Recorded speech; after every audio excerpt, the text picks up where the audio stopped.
You're looking at 1 ton of broken phones, burnt motherboards, and junked computers. To most people, this is toxic garbage destined for a landfill. But buried inside this mountain of electronic waste is a fortune worth more than most people earn in a year. Pure 24-karat gold. Today, you're going to see exactly how they rip it out. Here's what nobody tells you. For every million cell phones recycled, there's 35,000 pounds of copper, 772 pounds of silver, and 75 pounds of pure gold. We're literally throwing away treasure. And the process to extract it? So dangerous, it's banned in most countries.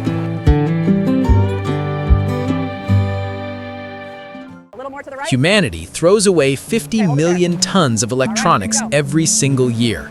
That's the weight of 4,500 Eiffel Towers, just tossed. But not all e-waste is equal. Modern smartphones contain barely 0.034 grams of gold. That's almost invisible. But old computer motherboards from the 90s? They're gold mines. The connectors, the pins, the edge contacts, all plated with gold because it never corrodes. So, when a facility sources their ton of e-waste, they're hunting for the good stuff. Desktop motherboards, server racks, telecommunications equipment. The stuff built when gold was cheap and engineers weren't counting pennies. You can smell this facility before you see it. Burnt plastic, solder flux, something metallic that coats the back of your throat. The warehouse floor is stacked with pallets of circuit boards, each tagged with its source and estimated gold content. The first step is manual dismantling, and there's no machine that can do this. Human hands are still the most efficient way to strip a motherboard.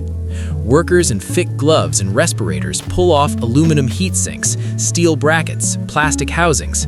They're hunting for gold-plated parts, CPU pins, RAM slots, PCI connectors.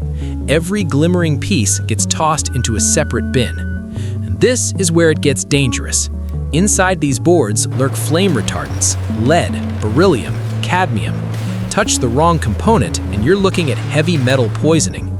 Once the gold-rich components are isolated, they meet the shredder. This isn't your office paper shredder. This is a 2-shaft hydraulic monster with hardened steel teeth and 150 horsepower of rotational force. You feed the circuit boards in and the counter-rotating shafts grab them, twist them, and rip them apart. The sound is deafening, grinding, screeching, fiberglass shattering. In less than an hour, 1,000 motherboards become jagged confetti smaller than a postage stamp. The air fills with metallic dust and the floor vibrates with every bite. Now you've got a mixture of metals, plastics, ceramics, and glass fibers. You need to isolate the gold. The shredded material hits a vibrating shaker table. Water flows over the angled surface as it shakes. The principle is ancient: density. Gold is 19 times denser than water. Plastics are light. Heavy metals settle one direction, garbage washes away the other. Then comes the magnetic conveyor. Ferrous metals get yanked upward. Next, the eddy current separator uses a spinning magnetic rotor to repel aluminum and copper. They literally fly off the belt into separate piles. What remains is a concentrate rich in precious metals. Now the real chemistry begins. You can't just melt this stuff and pour out gold. It's mixed with copper, nickel, zinc. You need to dissolve the garbage and leave the treasure behind. Enter the acid bath. The concentrate gets loaded into acid-resistant drums filled with nitric acid. This attacks copper, nickel, iron, everything except gold. The drums rotate slowly for hours. Base metals dissolve into a toxic green liquid. The remaining solids, now mostly gold and silver, get filtered, rinsed, and moved to the next stage. Here, they meet aqua regia, a mixture of hydrochloric and nitric acid, Latin for royal water. It's the only acid that dissolves gold. You watch the metal flakes disappear into murky yellow-brown liquid. The gold has turned into dissolved gold chloride. Let's pause.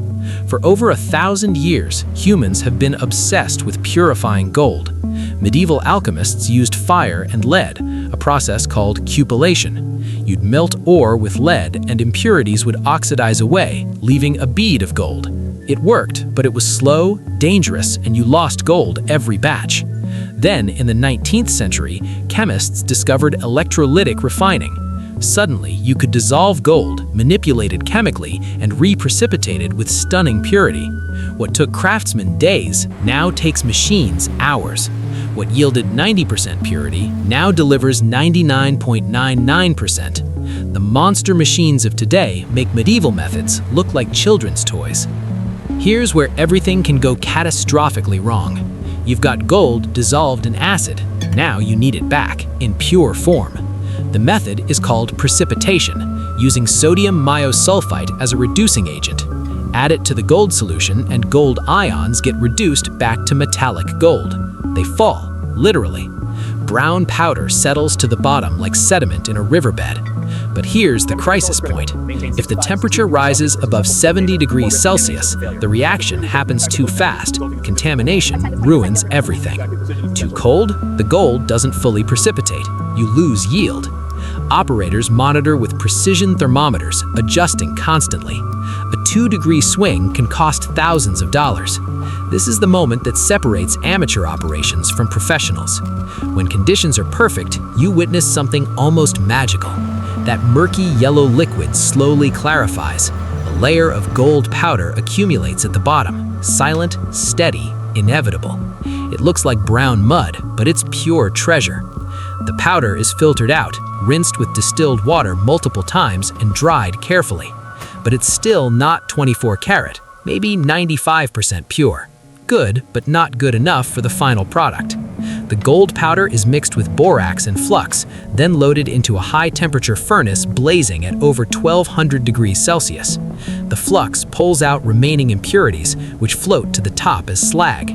What's left is molten gold, glowing orange-red, rippling like liquid sunlight. It's mesmerizing. For that final leap to 99.99% purity, they use electrolytic refining.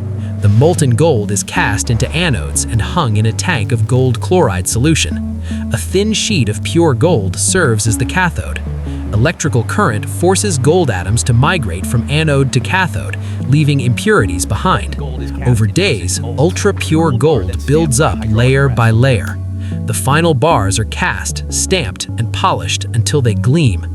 You're looking at 24 karat gold, 99.99% pure. From 1 ton of high-grade electronic waste, you've extracted roughly 300 grams of pure gold. At current prices, that's around $18,000.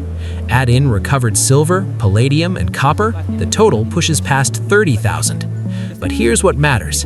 Every gram pulled from a circuit board is a gram that doesn't get ripped from a mountain in South America. Done responsibly, this is sustainable mining. So, next time you toss an old phone in a drawer or throw a computer away, remember, you're not holding garbage, you're holding a tiny, toxic gold mine. Would you ever look at your old electronics the same way again?